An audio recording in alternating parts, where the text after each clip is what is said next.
नमस्कार दोस्तों। तो आज हम शुरू करने वाले हैं हमारा 12वां अध्याय, जो कि होने वाला है व्रतों से संबंधित क्षेत्रफल। ठीक है, इसके बारे में हम पढ़ेंगे। व्रत के बारे में हम बहुत अच्छे से जान चुके हैं। व्रत क्या होता है? व्रत अगर मैं मान लूं कि एक केंद्र बिंदु में ले लूं, फिर मैं कहूं इस केंद्र बिंदु से बराबर डिस्टेंस अगर मैं इसका बनाऊं, तो इनसे जो जुड़ने वाले, मतलब थोड़ा सा टेढ़ा हो गया है ये, वैसे तो इसका सेंटर यहाँ आना चाहिए, पर मान लो कि एक सेंटर है और ये क्या है, इस सेंटर से बना व्रत है। तो अगर मैं इसको इसको इसको इन सारी लाइनों को अगर मैं नापूं, तो ये सारी लाइनें क्या होनी चाहिए? बराबर दूरी पर होनी चाहिए। किससे? केंद्र से। ठीक है, आ रही बात समझ में? तो ऐसा जो आकार होता है, गोलाकार होता है, उसको क्या कहा जाता है? व्रत। व्रत के बारे में हम जान चुके थे। अच्छा मैडम, इस चैप्टर में आप क्या पढ़ाने वाले हो? तो मैं ये पढ़ाने वाली हूँ कि जैसे अगर कोई व्रत है ना, तो केंद्र से अगर उसके दो त्रिज्या निकली है, तो ये जो दो त्रिज्या के बीच में और ये जो आर्क इसके बीच की आ रही है, ये इसका ये जो खंड बनेगा, ठीक है, इसको हम क्या बोलेंगे? इसका क्षेत्रफल क्या होता है, इसके बीच का कोण क्या होता है, ये सारी चीजें हम जानेंगे। ठीक है, उसके बाद में हम जानेंगे कि मान लो एक अगर गोलाकार है, ठीक है, उसका एक केंद्र है, और मान लो कि उसकी परिधि पर अगर एक बिंदु को जोड़ने वाली एक रेखा से अगर हम उन दोनों बिंदुओं को जोड़ दें, तो इसके बीच का ये जो क्षेत्र बनेगा, इस क्षेत्र को क्या बोलते हैं? क्या इससे इसका क्षेत्रफल निकाला जा सकता है?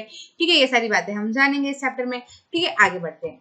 आगे बढ़े, देखें तो भैया हमने क्या किया था, हमने पहले ना बहुत सारी व्रत के बारे में, परिधि और इन सारी बातों को हम जान चुके हैं। एक बारी और क्या करते हैं, हम देख लेते हैं कि आखिर व्रत की परिधि होती क्या है। तो परिधि सिर्फ व्रत की नहीं होती, परिधि हर आकार की होती है। परिधि क्या होती है? जैसे कोई ये वर्ग है ना, तो मैं कहूँ कि ये वर्ग के ऊपर आप कोने कोने कोने कोने कोने कोने पे चलो, तो आपकी परिधि बन जाएगी। ये क्या है? एक व्रत है। ठीक है, व्रत है, तो ये व्रत के अगर आप कोने कोने कोने कोने कोने कोने चलो, तो इसकी क्या हो जाएगी? परिधि मिल जाएगी।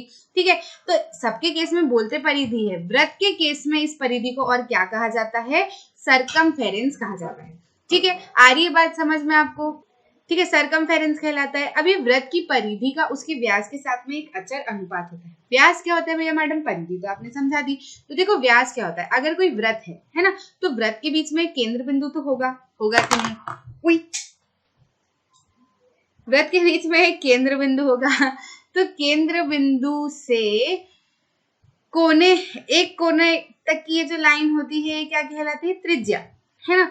अब इधर से भी इस त्रिज्या को जोड़ दूं, मतलब क्या, केंद्र से जाने वाली व्रत के जो परिधि पर 2 पॉइंट ले लो, और वो केंद्र से जाने वाली अगर कोई रेखा बनाता है, तो उस रेखा को क्या कहते हैं? हम व्यास कहते हैं। कहाँ गया व्यास? ये रहा व्यास। ठीक है, तो अब ये व्यास और परिधि का क्या होता है? एक अनुपात होता है, जिसको क्या कहा जाता है? पाई।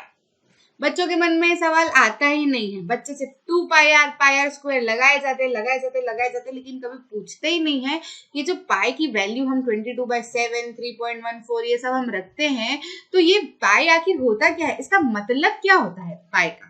ठीक है, तो मतलब आज मैं आपको बताऊंगी पाई क्या है। पाई परिधि और व्यास का क्या है? एक सिंपल सा अनुपात है।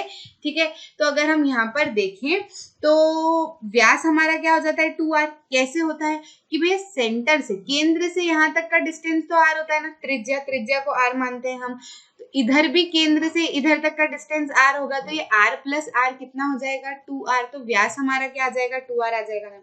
किसके बराबर होता है ये अनुपात? पाई के बराबर होता है। तो मैं परिधि अगर इसके थ्रू निकालना चाहूँ, तो परिधि मेरी क्या हो जाएगी? 2r को मैं इधर ले जाऊं, तो कह दूंगी मैं परिधि क्या है? वर्ग की नहीं, किसकी? व्रत की परिधि क्या है? व्रत का सरकमफेरेंस क्या है? 2 पाई r। आगे बात समझ? ठीक है, अब पाई के बारे में बात कर लेते हैं। भैया पाई की आपने शुरुआत करी मैडम, तो ढंग से बताओ। बताते हैं। पाई क्या है? एक अपरिमेय संख्या है। अपरिमेय संख्या मतलब क्या? देखो, परिमेय संख्या क्या होती है? जिसको p/q के फॉर्म में लिखा जा सकता है।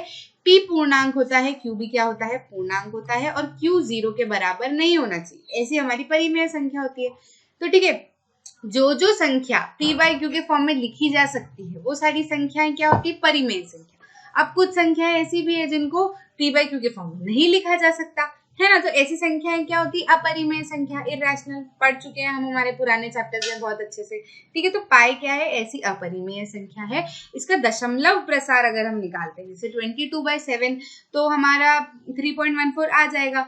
लेकिन आपको पता है कि पाई निकाला किसने था, पाई की वैल्यू जो है निकाली थी सबसे पहले हमारे सबसे बड़े मैथमेटिशियन जो थे आर्यभट्ट साहब, उन्होंने निकाली थी। और एक और महान जीनियस थे श्रीनिवासन, उन्होंने क्या किया था, ये जो पाई की 3.14 इसको बढ़ाते बढ़ाते मिलियन तक डेसिमल उन्होंने निकाल के बताया था, ठीक है। तो ये मिलियन तक होते हैं अगर हम आप इसका डेसिमल ये निकालते हैं ना दशमलव प्रसार, तो ये मिलियन तक भी जा सकता है। लेकिन हम शुरुआत की सिर्फ क्या करते हैं, ये 3 डिजिट हम लेते हैं, ठीक है। अब इसका प्रसार जो होता है कैसा होता है, नॉन दशमलव प्रसार कैसा होता है, नॉन टर्मिनेटिंग नॉन रिपीटिंग, यानी अनवसानी अनावर्ती।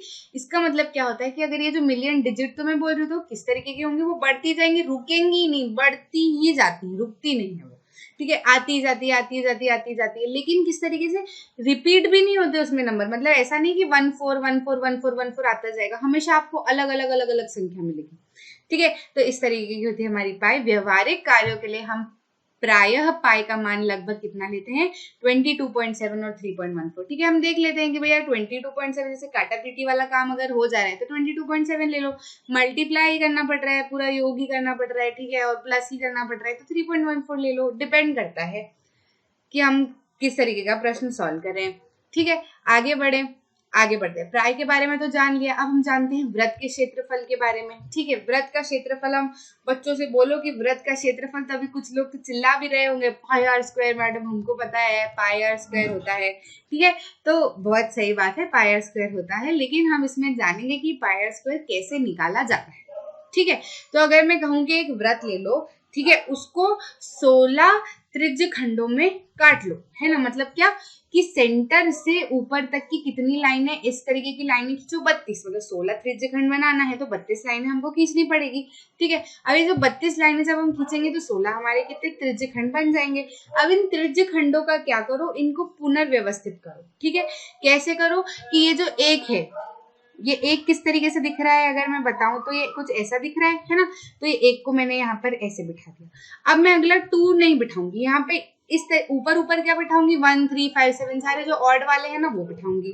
नीचे फिर क्या है, जगह बचेगी ये खाली वाली, तो मैं क्या करूंगी 2 4 इनको सबको क्या करूंगी उल्टा करके मैं यहाँ बिठा दूंगी, है ना। तो ये कुछ इस तरीके से पुनर्व्यवस्थित होगा। तो अगर आप इसको गौर से देखें तो ये जो पुनर्व्यवस्थित ये जो दिख रहा है हमको बन के जो बन रहा है, ये कुछ एक आयत की तरह दिख रहा है, ठीक है, रेक्टेंगल की तरह दिख रहा है। देखो ये इसकी लंबाई है ना, ये क्या है, इसकी लंबाई, ये इसकी एक और लंबाई, ये क्या है, इसकी चौड़ाई, ये इसकी एक और चौड़ाई, है ना। दिख रहा है कि नहीं, रेक्टेंगल जैसा, एक आमने सामने वाली लाइन एक दूसरे के समांतर है ना, है ना। तो ये क्या है, रेक्टेंगल जैसा दिख रहा है। तो अब रेक्टेंगल की अगर हम बात करें तो लंबाई, हम इसकी लंबाई कैसे निकाल सकते हैं, देखो तो देखो परिधि हमने क्या निकाली है, जो पूरी परिधि होगी इस वृत्त की वो कितनी होगी, 2 पाई आर होगी ना, ठीक है, 2 पाई आर होगी। अब देखो ऊपर की तरफ तो मैंने क्या लिया है, 1 3 5 7 9 11 13 15, मतलब क्या 16 के आधे 8 लिए हैं, मतलब परिधि का जो आधा है वो हमने लंबाई में ले रखा है। और ये भी आधे मतलब अब 2 4 8 तो ऊपर आ गए, 8 नीचे आ गए, है ना। तो ऊपर की तरफ भी 8 नीचे की तरफ भी 8, तो 8 क्या है, 16 का आधा है, मतलब क्या परिधि का आधा है, तो लंबाई क्या हो जाएगी, परिधि की आधी हो जाएगी। तो परिधि कितनी थी 2 पाई आर, तो 2 पाई आर की आधी अगर आप करोगे तो क्या आ जाएगी, आपकी लंबाई आ जाएगी। अब चौड़ाई क्या होगी, देखो चौड़ाई हमको दिख रही है ये, है ना, इधर से भी हमको दिख रही है ये। तो इसमें फिगर में देखें कि चौड़ाई क्या है, 1 में अगर हम देखें तो ये वाली लाइन दिख रही है, ये 16 में अगर हम देखें तो ये वाली लाइन दिख रही है। तो ये लाइन क्या है, ये तो हमारी त्रिज्या है वृत्त की, ठीक है। तो चौड़ाई क्या हो जाएगी, r।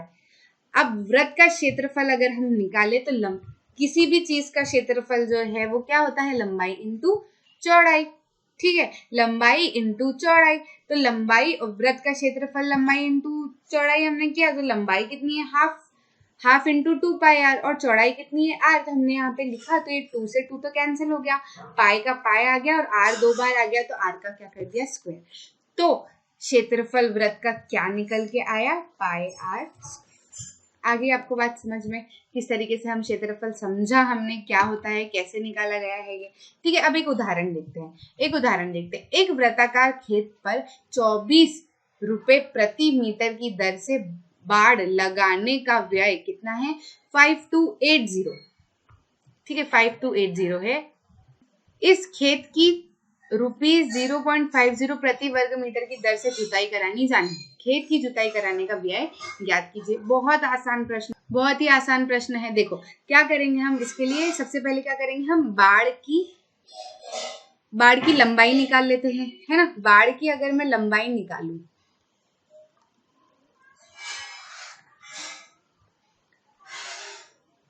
बाड़ की लंबाई अगर मैं निकालूं तो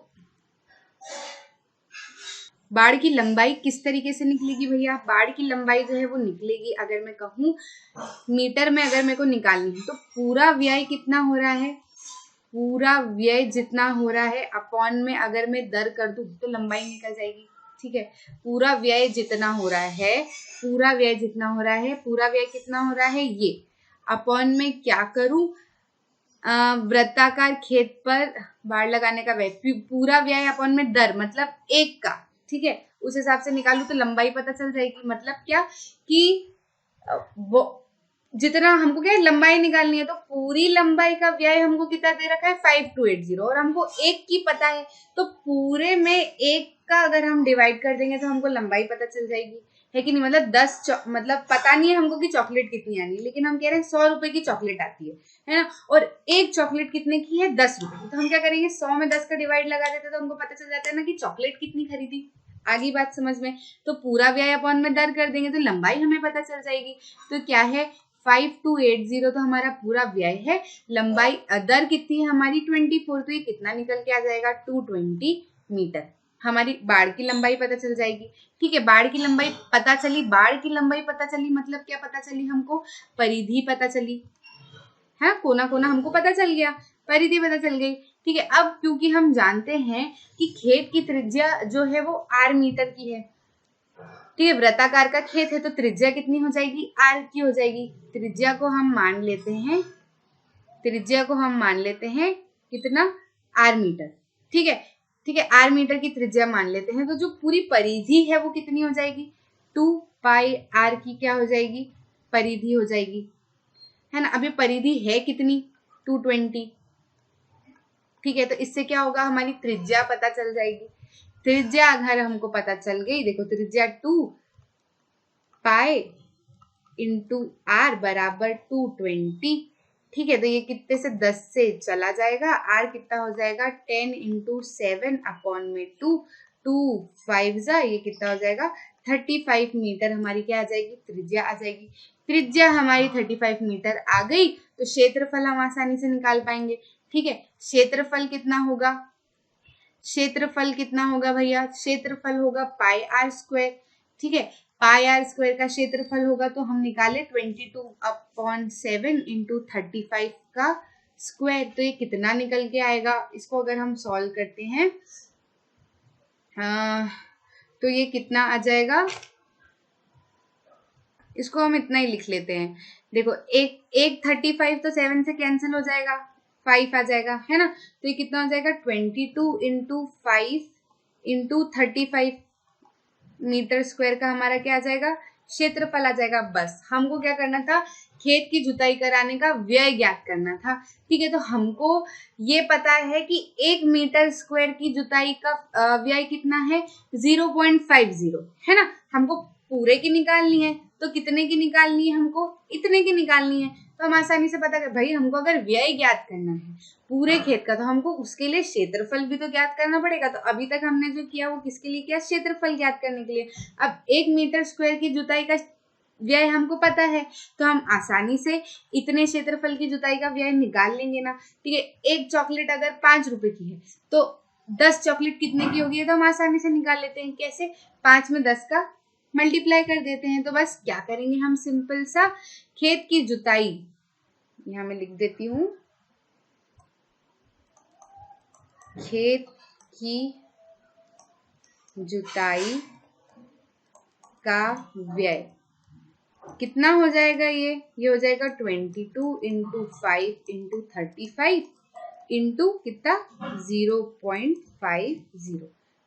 ठीक है, ये क्या था हमारा क्षेत्रफल। इसको हमने सॉल्व नहीं किया क्योंकि हमको पता था यहाँ आके भी करना ही है। आप यहाँ पर भी सॉल्व कर सकते हो, कोई परेशानी वाली बात नहीं है। ठीक है, 22 इंटू 5 इंटू 35 इंटू 0.50 अगर हम करते हैं तो 1925 मीटर 1925 रुपीज क्या आता है हमारा आंसर, व्यय आ जाता है। आगे बात समझ में, आगे बढ़े।